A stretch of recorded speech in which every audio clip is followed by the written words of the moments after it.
Tangible asset, intangible asset, liquid asset, wastage asset, ये 6 तरह का ग्रुप में इसलिए बांटा गया है ताकि उस ग्रुप को उसी जगह में बैठाया जा सके और सही आपका एंट्री हो सके। फिक्स एसेट्स का मतलब क्या होता है? अस्थायी संपत्ति। क्या होता है? अस्थायी संपत्ति। अस्थायी संपत्ति उसको कहा जाता है जो एक बिजनेसमैन, जो एक व्यापारी जो होता है, वो व्यापारी उस संपत्ति को खरीद कर और अपना बिजनेस को करता है ताकि उस बिजनेस से लंबा समय तक उसको लाभ मिल सके। अभी उस बिजनेस में मान लीजिए कि हमारा बिजनेस क्या है? पढ़ाने का है, एक सर्विस देने का है, तो हम क्या खरीदे? बोर्ड को खरीदे। तो बोर्ड तो डेली खरीदते नहीं हम, एक बार खरीदे हैं और उसको लंबा समय तक चलाएंगे। फर्नीचर जो बनाए हैं हम बैठने उठने के लिए, ये फर्नीचर टेबल कुर्सी क्या है? एक दिन बनाए बराबर के लिए, तो ये मेरे लिए अस्थायी संपत्ति है, यानी फिक्स एसेट है। उसी तरह जो भी एक बिजनेसमैन है, जब कार का शोरूम ही मान लीजिए, तो कार का शोरूम बनाया होगा तो जगह होगा ना, वो जगह होगा, जमीन होगा, उसके बाद बिल्डिंग बनाया होगा, तो उसके लिए वो फिक्स एसेट है ना। और वहां का फर्नीचर उसके लिए फिक्स एसेट है। एक राशन दुकान भी है, तो राशन दुकान में भी फर्नीचर लगा हुआ है, तो उसके लिए वो फिक्स एसेट है। मतलब कहने का मतलब ये है कि अस्थायी संपत्ति यानी फिक्स एसेट उसको कहा जाता है जो एक बिजनेस में अपना बिजनेस को चलाने के लिए जिस संपत्ति को खरीदता है, उसको बेचने के उद्देश्य से नहीं खरीदता, उसको पैसा कमाने के उद्देश्य से करता, उसका यूज कर करके पैसा कमाता, उसको हम लोग क्या कहते हैं? Fix asset. फिक्स एसेट्स में क्या क्या हो सकता है? Land and building, plant and machinery, furniture, computer, car, etc, कुछ भी, है ना। तो ये रहा आपका फिक्स एसेट। उसके बाद करंट एसेट्स आता है। करंट एसेट्स का मतलब क्या होता है? चालू संपत्ति। चालू संपत्ति उसको कहा जाता है जो एक बिजनेसमैन, जो एक व्यापारी अपना बिजनेस में बेचने के उद्देश्य से खरीदता है। जिस संपत्ति को बेचने के उद्देश्य से खरीद कर लाता है कि इसको हमको बेचना है, इससे प्रॉफिट कमाना है, उसी को हम लोग क्या कहते हैं? करंट एसेट, यानी चालू संपत्ति। अब देखिए क्या होता है कि मान लीजिए कार का शोरूम है, आप कार खरीदने के, आपके लिए वो कार फिक्स एसेट है, लेकिन शोरूम वाला क्या कर रहा? वो तो बेचने के लिए रखा है ना, तो उसके लिए वो करंट एसेट है। बोर्ड हम खरीद के लेके आए, तो बोर्ड मेरे लिए फिक्स एसेट है, लेकिन जो बोर्ड बेच रहा है उसके लिए वो करंट एसेट है। क्यों? क्योंकि बोर्ड बेचने के लिए ही रखा है। तो फिक्स एसेट्स क्या होता है वो आप समझ गए, और करंट एसेट्स क्या होता है वो भी समझ गए। करंट एसेट्स के अंतर्गत क्या क्या आता है, ध्यान से सुनिएगा। जैसे सेंडी डेटर्स आता है, देनदार जिसको कहते हैं, बिल्स रिसीवर आता है, उसके बाद कैश इन हैंड आता है, कैश एट बैंक आता है, स्टॉक आता है, प्रीपेड एक्सपेंसेस आता है, एक्रूड इनकम आता है, स्टॉक आता है ना। ये सब का क्या है? ये सब आपका करंट एसेट्स के अंतर्गत आता है। तीसरा फिर क्या होता है? तीसरा होता है टेंजिबल एसेट। टेंजिबल एसेट्स का मतलब होता है मूर्त संपत्ति। मूर्ख नहीं, मूर्त। मूर्त संपत्ति उसको कहते हैं जिसको हम लोग देख सकते हैं, छू सकते हैं। वैसा संपत्ति जिसको हम लोग देख सकते हैं, छू सकते हैं, उसको हम लोग क्या कहते हैं? टेंजिबल एसेट्स, यानी मूर्त संपत्ति। तो किस संपत्ति को हम लोग देख सकते हैं, छू सकते हैं? जैसे लैंड, जमीन को हम लोग देख सकते हैं, छू सकते हैं, बिल्डिंग को हम लोग देख सकते हैं, छू सकते हैं, कार को हम लोग देख सकते हैं, छू सकते हैं, स्टॉक, कोई भी माल हो उसको देख सकते हैं, छू सकते हैं, या नगद पैसा कैश को देख सकते हैं, छू सकते हैं। तो वैसा संपत्ति को हम लोग क्या कहते हैं? टेंजिबल एसेट, यानी क्या कहते हैं? टेंजिबल एसेट, मूर्त संपत्ति, है ना। उसके बाद क्या है? इनटेंजिबल एसेट, यानी अमूर्त संपत्ति। वैसा संपत्ति जिसको हम लोग देख नहीं सकते, छू नहीं सकते, अनुभव या महसूस कर सकते हैं। अब अनुभव महसूस तो पानी को नहीं, सॉरी, हवा को किया जाता है ना, लेकिन वो मेरे संपत्ति के कैटेगरी में नहीं आते क्योंकि बिजनेस में नहीं रखा गया उसको, है ना। तो वैसा संपत्ति जिसको हम लोग देख नहीं सकते, छू नहीं सकते, सिर्फ अनुभव या महसूस कर सकते हैं, उसको हम लोग इनटेंजिबल एसेट। इसमें क्या क्या होता है? जैसे गुडविल। गुडविल क्या है? इज्जत होता है। गुडविल क्या होता है? इज्जत होता है। अब बोलिए, इज्जत को हम लोग देख नहीं सकते, किसी का इज्जत को देख सकते हैं? नहीं देख सकते, छू भी नहीं सकते, सिर्फ अनुभव कर सकते हैं कि नहीं उस अच्छा आदमी है, वो अच्छा टीचर है, वो अच्छा सामान बेचता है। तो हर एक कैटेगरी में आप कोई भी सामान जब खरीदने जाते हैं तो आप क्या देखते हैं? आप कंपनी देखते हैं कि सामान को कौन कंपनी बनाया है, और उस कंपनी को देखकर आप सामान खरीद लेते हैं। मतलब क्या हुआ कि आप विश्वास बनाए रखे हैं किस पे? कंपनी पे। और कंपनी किस पे विश्वास बना के रखा? आप पे। जब आप सामान खरीदते हैं, जैसे कोई कॉस्मेटिक सामान या साबुन शैम्पू सर कुछ भी खरीदते हैं, तो देखते हैं हिंदुस्तान लीवर लिखा हुआ, मतलब हिंदुस्तान लीवर लिखा हुआ मैंने बहुत बड़ा कंपनी है, सामान अच्छा बनाया हुआ, ये सामान खराब नहीं बेच सकता है ना। तुरंत आंख मूंद के सामान को खरीद, तो क्या बेचा आपको? वो अपना विश्वास बेचा। जो कंपनी है आपको वो क्या बेचा? अपना विश्वास बेचा। मैंने जो एक कंपनी को विश्वास बनाने में कितना समय लगा होगा? बहुत ज्यादा समय लगा होगा, क्योंकि एक कंपनी या कोई भी आदमी तुरंत विश्वास किसी ऊपर नहीं जगा सकता है। वो बराबर कम कीमत पे अच्छा सामान देता होगा। तब इससे क्या हुआ कि हर एक आदमी तक सामान पहुंचा, तो हर एक आदमी जान गया कि सामान को खराब नहीं देगा ये कंपनी। तो गुडविल कहा जाता है। जिस कंपनी का जितना ज्यादा गुडविल होगा वो कंपनी उतना ही ज्यादा प्रॉफिट कमाएगा। आप उसी आदमी को आप उससे मिलने जाते हैं जिससे आपका मेल मिलाप ज्यादा होता है, जिससे आप बातचीत करते हैं, आपके बात को समझता है, वो आपका बात को समझता है, तब आप उससे पास जाके बैठते हैं। जो आदमी आपको इग्नोर करेगा आप उसके पास जाइएगा? नहीं जाइएगा। तो उसी तरह एक कंपनी भी है। आप जिस कंपनी को जिस विश्वास के साथ सामान को खरीद रहे हैं, वो विश्वास यदि आप पे उस कंपनी पे है, तो आप बराबर। उसके बाद क्या है? इंटेंजिबल। उसके इंटेंजिबल में आपको गुडविल बताएं, ट्रेडमार्क होता है, कॉपीराइट होता है, पेटेंट होता है। कॉपीराइट का मतलब क्या होता है? आपको नकल करने का अधिकार दिया गया। अब नकल करने का अधिकार, देखिए बहुत बड़ा बड़ा कंपनी जो होता है ना, वो अपना प्रोडक्ट जल्दी नहीं बना पाता है, बहुत ज्यादा मात्रा में नहीं बना पाता जितना मात्रा में उसका डिमांड होता है। वो क्या करता है? लोकल किसी कंपनी को बोलता है इसी क्वांटिटी में यही सब मटेरियल मिला के आपको सामान को बनाना है और मेरा ब्रांड लेके बेचना है। मतलब ब्रांड आपको नहीं देना, ब्रांड मेरा रहेगा, सामान सिर्फ आप बनाइए। वो सामान बना के इसको सौंप देता है और ये क्या करता है? अपना मुहर मारता और सामान को बेच देता। मुहर हम लोग देखते हैं, हम लोग कोई भी सामान क्या देखेंगे? मुहर देखेंगे, कंपनी का नाम देखेंगे और सामान को खरीद लेंगे। बनाया कौन है वो हम देखने नहीं गए। अब टाटा स्टील का आप खरीद रहे, रड खरीद रहे, तो कोई जरूरी नहीं कि टाटा कंपनी वाला ही इसको बनाया हुआ, लेकिन टाटा कंपनी वाला क्या क्या उसमें आइटम लगेगा और कैसे आपको मैन्युफैक्चरिंग करना है, कैसे बनाना है, उस विश्वास के साथ लोकल कंपनी को दिया और लोकल कंपनी माल बना के टाटा को दिया। और टाटा क्या किया? उसमें मोहर मारा और सामान को बेच दिया। हम लोग क्या खरीदे? सामान नहीं खरीदे, हम लोग विश्वास खरीदे, क्योंकि वो रड बनाने वाला मार्केट में हजारों कंपनी है। रड बनाने वाला कंपनी क्या है? हजारों है, लेकिन हम लोग क्या देख के खरीदे? टाटा देख के खरीदे, मतलब विश्वास खरीदे। और विश्वास किसका खरीदे? टाटा का। तो वैसा संपत्ति जिसको हम लोग देख नहीं सकते, छू नहीं सकते, उसको हम लोग कौन सा संपत्ति कहते हैं? Intangible asset. अब आते हैं हम लोग लिक्विड एसेट। लिक्विड एसेट्स का मतलब क्या होता है? क्षयशील संपत्ति। वैसा संपत्ति जिसको एक बार यूज करने के बाद वो संपत्ति बेकार हो जाता है, उसको हम लोग क्या कहते हैं? लिक्विड एसेट, यानी क्षयशील संपत्ति। जैसे तेल का कुआं, आप तेल कुआं से जितना निकालें, यूज कर लिए, वो तो तेल बेकार हो गया। कोयले की खान, आप कोयला जितना खान से निकाले, उसका यूज कर लिए, वो बेकार हो गया, है ना। तो वैसा संपत्ति जिसको हम लोग एक बार यूज कर लेते हैं और जितना यूज करते वो बेकार हो जाता है, उसको हम लोग क्या कहते हैं? लिक्विड एसेट, है ना। उसके बाद हम लोग सॉरी सर, लिक्विड एसेट गलत बोल दिया। लिक्विड एसेट का मतलब होता है तरल संपत्ति। क्या होता है? तरल संपत्ति।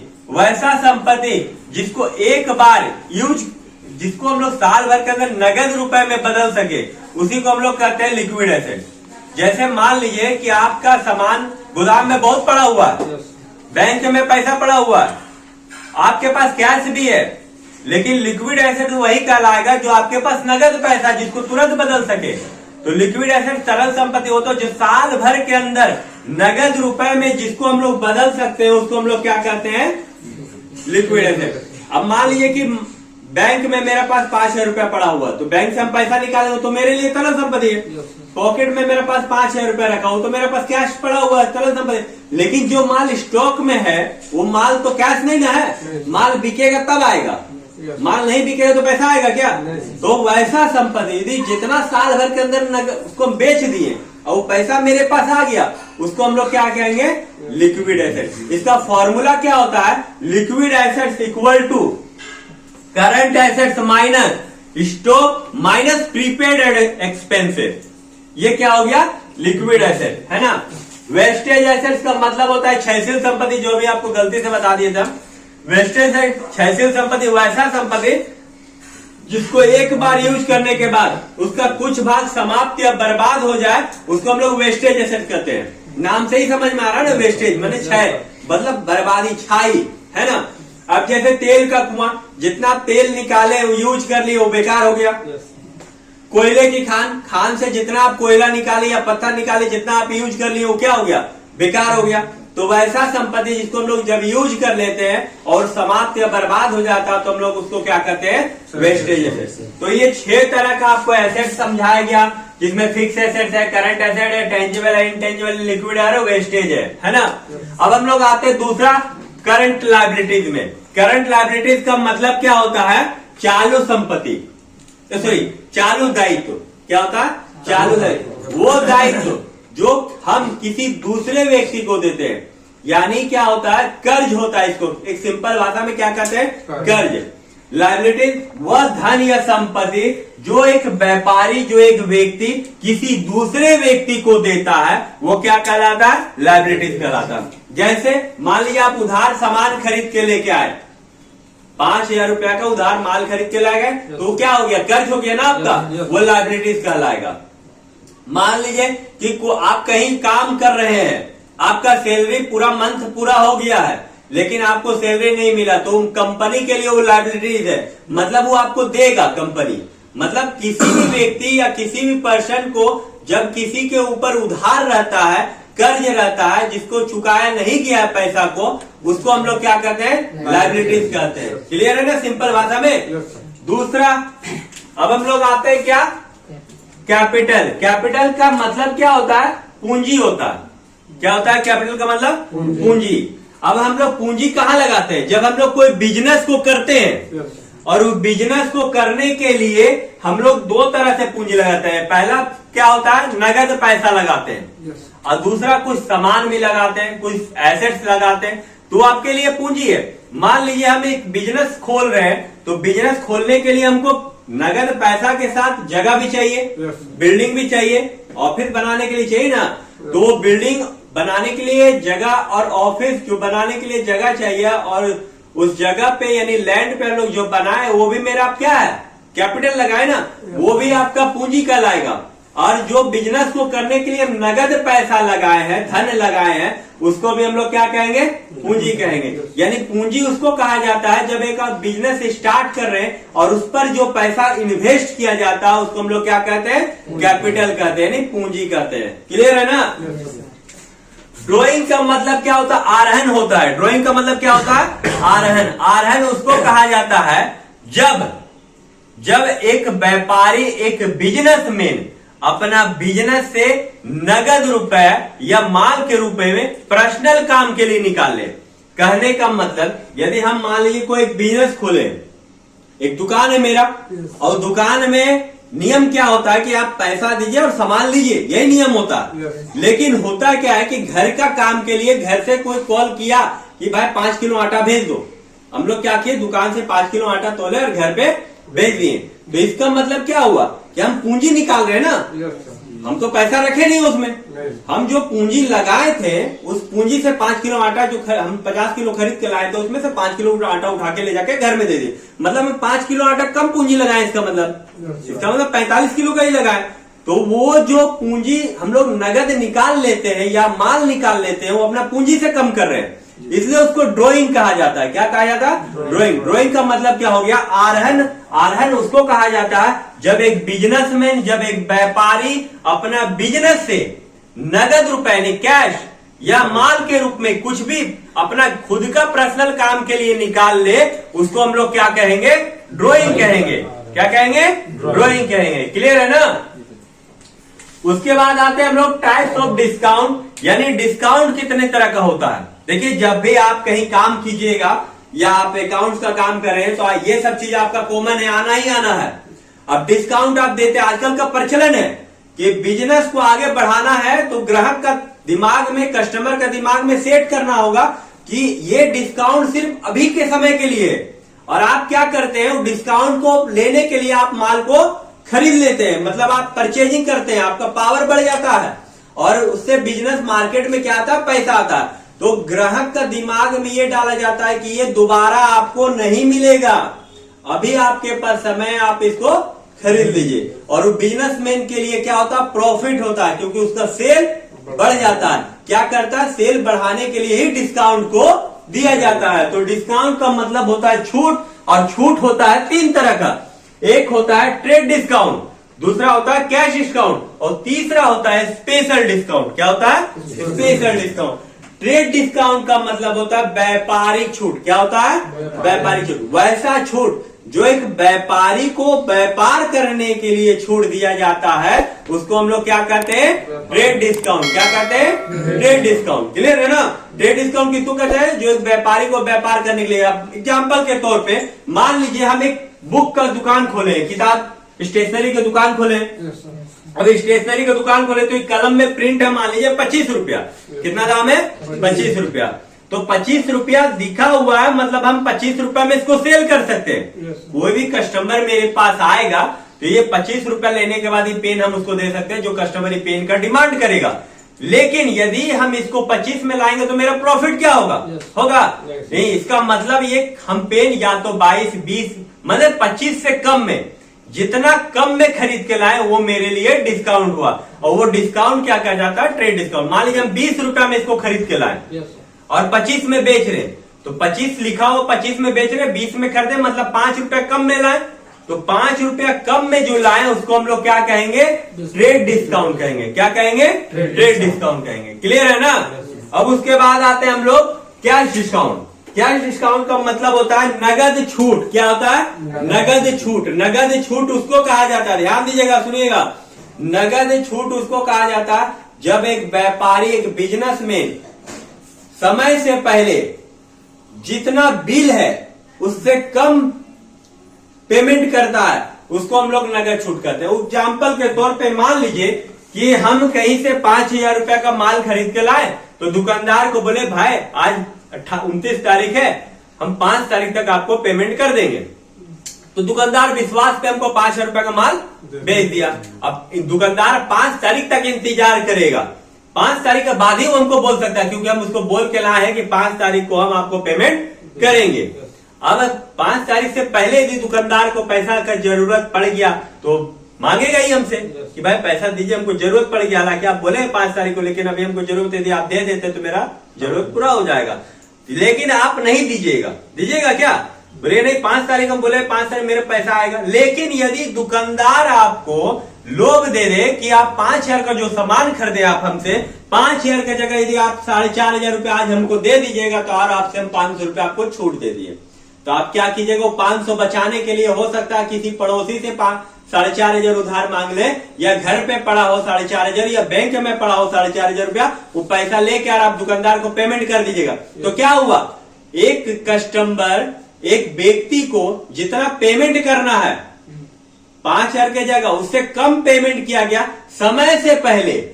मतलब जिस समय आपको देना तो उससे पहले ना दे रहे आप, 5 तारीख से पहले दे रहे, तभी तो आपको 500 कम मिला। तो वो डिस्काउंट क्या कहलाता है, कैश डिस्काउंट कहलाता है, नगद छूट। क्योंकि आप 5 तारीख को देते तो पूरा 5,000 रुपया लेता, पूरा 5,000 लेते, लेकिन आप समय से पहले दे दिए तो 5,000 की जगह वो 4,500 लेके, मतलब नगद कम किया, आपको नगद कम किया ना, इसलिए उसको क्या कहा जाता है, कैश डिस्काउंट कहा जाता है। अब हम लोग आते हैं स्पेशल डिस्काउंट। स्पेशल डिस्काउंट का मतलब क्या होता है, ये स्पेशल कस्टमर को दिया जाता है। एक दुकानदार स्पेशल डिस्काउंट बना के रखता है ताकि उसका ग्राहक नहीं टूटे। देखिए आज कंपटीशन का दौर है।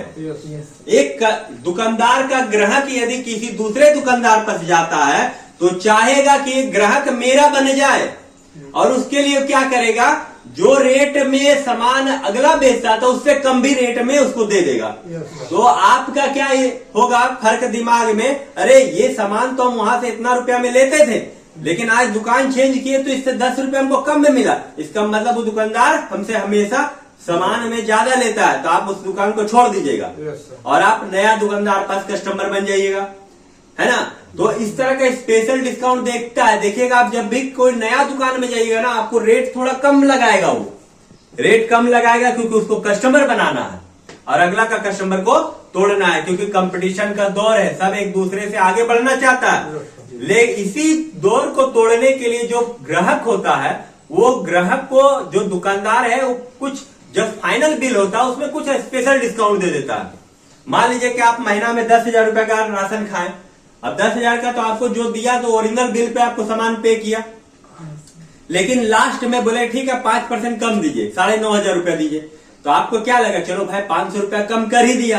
यदि वो दुकानदार ग्राहक दूसरे दुकान में जाता है 2-5 रुपया कम भी लेता है तो फर्क नहीं पड़ेगा, क्योंकि आपका दिमाग में ये सेट है कि 10,000 का बिल हुआ था तो हम 9,500 में ही खाता क्लियर किए हैं। चलो भाई जो 2-4 रुपए ज्यादा लेता भी होगा तो 500 रुपया में मेकअप करके आप उस कस्टमर को, दुकान को नहीं छोड़िएगा। इसलिए दुकानदार भी आपको स्पेशल डिस्काउंट दे देता है ताकि आप उसका कस्टमर बराबर के लिए बना रहिएगा। तो इस 3 तरह का डिस्काउंट होता है, जो ट्रेड होता है, ट्रेड डिस्काउंट होता है, कैश डिस्काउंट होता है और स्पेशल डिस्काउंट होता है। अब हम लोग आते हैं मीनिंग ऑफ क्रेडिटर। क्रेडिटर्स का मतलब लेनदार होता है। लेनदार उसको कहा जाता है जो कर्ज को लेता है। कर्ज को लेता है तो कोई जरूरी नहीं है कि नगद रुपया में ही लिया गया हो सकता है आप उधार माल खरीदे। जब आप उधार माल खरीदते हैं तो आप दुकानदार के लिए देनदार हो गए, मतलब आप पैसा उसको दीजिएगा और वो आपके लिए लेनदार हो गया, मतलब वो आपसे पैसा लेगा। कौन लेगा पैसा? दुकानदार लेगा। तो जो कर्ज में माल बिकता है उसको क्रेडिटर्स कहते हैं। क्या कहते हैं? क्रेडिटर्स। यदि आप माल उधार खरीदे हैं तो आपका कर्ज है, उसको हम लोग क्या कहेंगे? क्रेडिटर्स। फिर यहां पर आते हैं हम लोग डेटर्स। डेटर्स का मतलब होता है देनदार। अभी हम बताएं, एक के लिए लेनदार होता है तो दूसरे के लिए देनदार होगा। यदि आपको दुकानदार माल बेचा है, यदि दुकानदार आपको माल बेचा तो आप उसके लिए क्या है? देनदार है। और आपके लिए वो क्या है? लेनदार। मतलब दुकानदार आपसे पैसा लेगा तो लेनदार हो गया और आप उसको पैसा दे रहे हैं तो आप क्या हो गए? देनदार। क्लियर है? नहीं, आप उसको उधारी को चुकाइएगा, उसको हम लोग क्या कहेंगे? डेटर्स कहेंगे, इसे यानी सेंडिंग डेटर्स कहेंगे। Meaning of journal. जर्नल का मतलब होता है रोजनमचा। रोजनमचा का मतलब होता है रोजाना जो लेन देन होता है, जिस पर उसको एंट्री किया जाता है, जिस पे उसको लिखा जाता है, उसको हम लोग क्या कहते हैं? जर्नल कहते हैं। यानी डे बुक कहा जाता है, दिन प्रतिदिन खाता, यानी हर एक दिन का जो लेन देन हुआ है उसको एंट्री जिसमें करते हैं उसको हम लोग क्या कहेंगे? जर्नल कहेंगे। जर्नल यानी रोजनमचा। रोजनमचा मतलब रोजाना जो लेन देन हुआ है उसका एंट्री किया गया है, उसको रोजनमचा किया गया है। रोजनमचा है ना? Yes sir. उसके बाद आते हैं हम लोग लेजर। लेजर का मतलब होता है खतौनी यानी खाता। अब देखिए, यदि जर्नल में और लेजर में फर्क क्या होता है? मान लीजिए कि आप किसी दुकानदार का ग्राहक है, आपका पापा का नाम मान लीजिए रवि है और आप सामान खरीदते हैं, पापा के नाम पे राशन दुकान से सामान जा रहा है, तो एक दिन में मान लीजिए 5 बार गया। यदि महीना में किसी दिन 2 बार सामान गया, किसी दिन 3 बार गया, इस तरह करके महीना में यदि जोड़ेगा और जर्नल एंट्री में बना के रखेगा तो यदि एक भी आपका उसका एंट्री छूट जाएगा तो दुकानदार का क्या होगा? लॉस हो जाएगा। या किसी दूसरे रवि का आप में जोड़ देगा तो आपका भी लॉस हो जाएगा। तो उस जो गलती होने की संभावना है उसको समाप्त करने के लिए लेजर बना जाता है। लेजर का मतलब पर्सनली एक स्पेशल खाता होता है।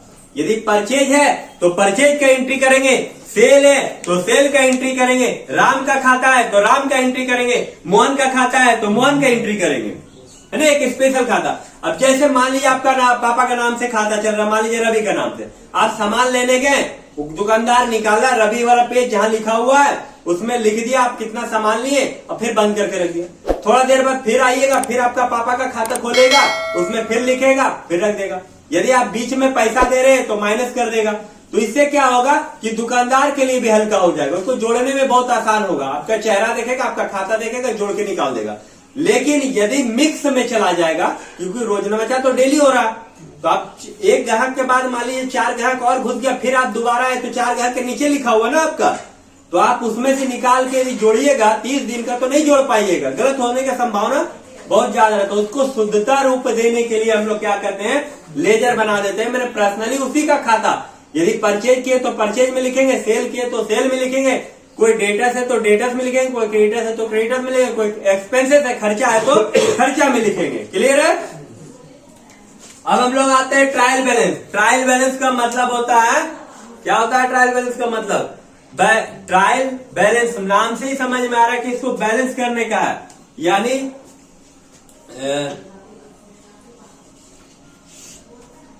ट्रायल बैलेंस लेजर जो है खतौनी उसको शुद्ध रूप देने के लिए ट्रायल बैलेंस बनाया जाता है, ताकि पता चल सके कि जनरल एंट्री का शुद्ध रूप लेजर में बना है और लेजर का शुद्ध रूप ट्रायल बैलेंस। यदि आप तलपट का दोनों साइड बराबर हो जाए, यानी ट्रायल बैलेंस को हिंदी में क्या कहते हैं? तलपट। यदि इन दोनों साइड बराबर हो जाता है तब आप समझ जाते हैं कि जितना मेरा डेबिट हुआ है उतना ही मेरा क्रेडिट हुआ है, दोनों साइड बराबर आ गया है ना। उसका शुद्धता रूप जानने के लिए हम लोग बनाते हैं ट्रायल बैलेंस। अब हम लोग आते हैं फाइनल अकाउंट। फाइनल अकाउंट का मतलब होता है अंतिम खाता, इसके बाद और कोई खाता नहीं बनाया जाता है। तो देखिए, जनरल एंट्री को देख के लेजर बनाते हैं, लेजर को देख के ट्रायल बैलेंस बनाते हैं, और ट्रायल बैलेंस को देख के हम लोग बनाते हैं फाइनल अकाउंट। फाइनल अकाउंट का मतलब अंतिम खाता, इसके बाद और कोई भी खाता कुछ नहीं बनाया जाता। फाइनल अकाउंट में 3 खाता बनता है, एक ट्रेडिंग अकाउंट, एक प्रॉफिट एंड लॉस अकाउंट, एक बैलेंस शीट। फाइनल अकाउंट जो होता है इसमें 3 अकाउंट बनता है, एक trading account, profit and loss account और बैलेंस शीट। और फाइनल अकाउंट हमेशा साल के अंत में बनता है, यानी बिजनेस का स्टार्टिंग ईयर कुछ भी हो लेकिन एंडिंग ईयर 31 मार्च ही होगा। एंडिंग ईयर क्या होगा? 31 मार्च। चाहे वो 30 मार्च को भी बिजनेस शुरू हुआ है ना कल, और आज 31 मार्च, तो आज इसको क्लोजिंग करना होगा।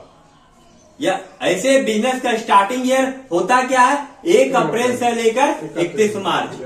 ईयर कुछ भी हो, अभी जैसे अभी का हम बोलेंगे फाइनेंशियल ईयर कौन सा चल रहा, तो हम लोग बोलेंगे 1 अप्रैल 2023, और एंडिंग ईयर पूछेंगे तो 31 मार्च 2024, यानी मार्च 24 आएगा तो मेरे 1 साल बिजनेस का पूरा हो जाएगा। फिर 1 अप्रैल 24 से शुरू होगा तो 31 मार्च 25 को समाप्त होगा। कब समाप्त होगा? 25 को। तो हम लोग बता क्या रहे? Trading account. Trading account, final account में 3 अकाउंट बनता है, ट्रेडिंग, पीएल और बैलेंस शीट। ट्रेडिंग अकाउंट का मतलब होता है व्यापारिक खाता।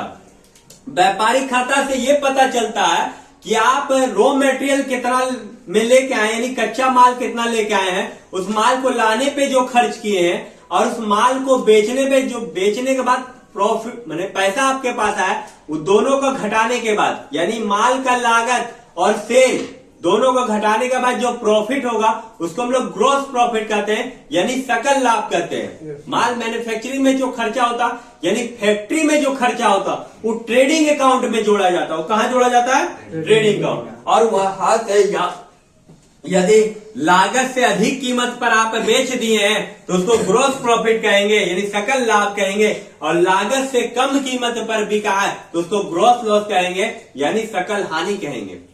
उसके बाद वहां जो ग्रॉस प्रॉफिट या ग्रॉस लॉस निकले वो प्रॉफिट एंड लॉस अकाउंट में आता है। कहां पर आता है?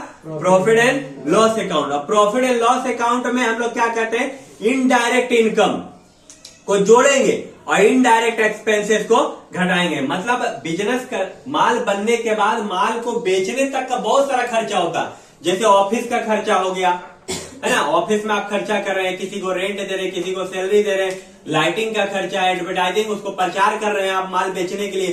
तो ये सब जितना भी तरह का खर्चा है इसको घटा दीजिएगा, और आपका जो इनकम हो रहा, मान लीजिए आप कहीं पैसा डिपॉजिट करके रखे, वहां ब्याज मिल रहा, किसी कहीं आप अलग जगह में काम कर रहे हैं वहां से सैलरी मिल रहा, आपको माल खरीद रहे हैं, आपको कमीशन में माल बेच रहे हैं वहां से कमीशन मिल रहा, तो कुछ भी वैसा जब इनकम हो रहा है उसको आप जोड़ दीजिएगा तो वहां आपका या तो यदि नेट प्रॉफिट निकलेगा या नेट लॉस निकलेगा। ऐसी नेट प्रॉफिट और नेट लॉस को हम लोग बैलेंस शीट में ट्रांसफर करते हैं। बैलेंस शीट का फर्स्ट साइड में होता है लायबिलिटी, फिर अमाउंट, फिर एसेट्स अमाउंट। लायबिलिटीज का मतलब क्या, वहां पर क्या क्या लिखते हैं हम लोग? कैपिटल लिखते हैं, वो नेट प्रॉफिट को जोड़ देंगे, यदि नेट लॉस है तो उसको घटा देंगे, ड्रॉइंग हुआ है तो उसको घटा देंगे, ये लाइफ इंश्योरेंस प्रीमियम है तो उसको घटा देंगे, यदि पूंजी पर ब्याज मिला है उसको जोड़ देंगे, यदि इंटरेस्ट ऑन ड्रॉइंग है तो उसको घटा देंगे। ये सब कैलकुलेशन करने के बाद हम लोग अमाउंट में उस पैसा को लिखते हैं। वहां क्रेडिटर्स को लिखा जाता है, बैंक लोन को लिखा जाता है ना। बिल्स पेबल को लिखा जाता, कोई खर्चा पेमेंट करना उसको लिखा जाता, आउटस्टैंडिंग एक्सपेंसेस को। और एसेट साइड में क्या लिखते हैं, जो भी मेरे पास संपत्ति है, जैसे land and building, plant and machinery, furniture, computer, car, कुछ भी हो, या कैश पड़ा हो, या डेटर्स पड़ा हो, और प्रीपेड एक्सपेंसेस पड़ा हो, है ना, ये सब सारा चीज एसेट्स में आ जाएगा। तो ये आपका बैलेंस शीट हुआ। अब हम लोग डेप्रिसिएशन के बारे में देखते हैं। डेप्रिसिएशन का मतलब होता है हरास। हरास उसको कहा जाता जब हम लोग किसी संपत्ति को खरीदते हैं और संपत्ति का जितना यूज करेंगे, जितना ज्यादा यूज होगा, जितना संपत्ति बर्बाद होगा, उसी को डेप्रिसिएशन कहते हैं। डेप्रिसिएशन कोई जरूरी नहीं है कि जब आप संपत्ति को यूज कर रहे तभी डेप्रिसिएशन दाम गिरने के कारण भी लग सकता है। मान लीजिए एक मोबाइल हम 10,000 रुपए में आज खरीदे, आज 29 तारीख को एक मोबाइल 10,000 रुपए में खरीदे और अगला महीना का 29 तारीख को मोबाइल का रेट गिर गया, उसका दाम 10,000 की जगह 7,000 हो गया। तो अब वो 7,000 हो गया, 3,000 कम हो गया, तो क्या हुआ, आपका संपत्ति से जो खरीदे थे उसका वैल्यू कम हो गया। उस समय 10,000 था, आज उसका वैल्यू 7,000, मतलब 3,000 गिर गया, उसी को डेप्रिसिएशन कहते हैं। या तो आप मान लीजिए आप एक मोबाइल आज 10,000 रुपया में खरीदे, मार्केट में रेट 10,000 रुपया है अगला, लेकिन यदि आप अपना मोबाइल को ले जाके किसी सेकंड पार्टी को बेचिएगा या थर्ड पार्टी को बेचिएगा, तो वो क्या करेगा, मोबाइल का 10,000 रुपया नहीं देगा। वो क्या बोलेगा, वो बोलेगा कि आप जो मोबाइल लिए थे वो 10,000 में नगद मिल रहा, हमको नया मिल रहा, हम क्यों नहीं नया लेंगे, आपसे पुराना क्यों लेंगे, आप 1 महीना यूज किए हैं, बोलेगा ना। तो उसको जो जितना संपत्ति आपको कम मिलेगा, उसका वैल्यू कम मिलेगा, उसी को डेप्रिसिएशन कहते हैं। मान लीजिए मोबाइल को बोलेगा हम 8,000 रुपए देंगे, तो आपको कितना कम दिया, कितना दिन के लिए, 1 महीना के लिए, आप 1 महीना उसका यूज किए ना, तो उसी को डेप्रिसिएशन बोलते हैं। ऐसे डेप्रिसिएशन 5-6 मेथड होता है, फिक्स मेथड होता है, रिटर्न डाउन मेथड होता है, फंड मेथड होता है, यूनिटी मेथड होता है, और भी बहुत तरह का मेथड, इंश्योरेंस पॉलिसी मेथड होता है। तो वो सब बहुत अंदर जाने का चीज है। तो बस डेप्रिसिएशन इतना समझ लिए, डेप्रिसिएशन का मतलब ह्रास होता है। ह्रास उसको कहा जाता है जब किसी संपत्ति का वैल्यू कम हो जाता है, उसका कीमत कम हो जाता है, तो जितना कीमत कम होता है उसी को हम लोग क्या करते हैं, डेप्रिसिएशन करते हैं। अब आते हैं हम लोग मीनिंग ऑफ बैड डेब्ट। बैड डेब्ट का मतलब क्या होता है, बैड डेब्ट का मतलब होता है डूबत ऋण। डूबत ऋण का मतलब क्या होता है, जब आप किसी को सामान बेचे हैं उधार और वो ग्राहक आपको पैसा नहीं देता है, उसी को बैड डेब्ट कहते हैं। क्या कहते हैं, बैड डेब्ट। मान लीजिए हम 5,000 रुपया का माल रवि को बेचे, अब रवि से हम 5,000 रुपया पाते हैं, लेकिन रवि यदि हमको पैसा नहीं देगा तो मेरा पैसा क्या हुआ, डूब गया ना।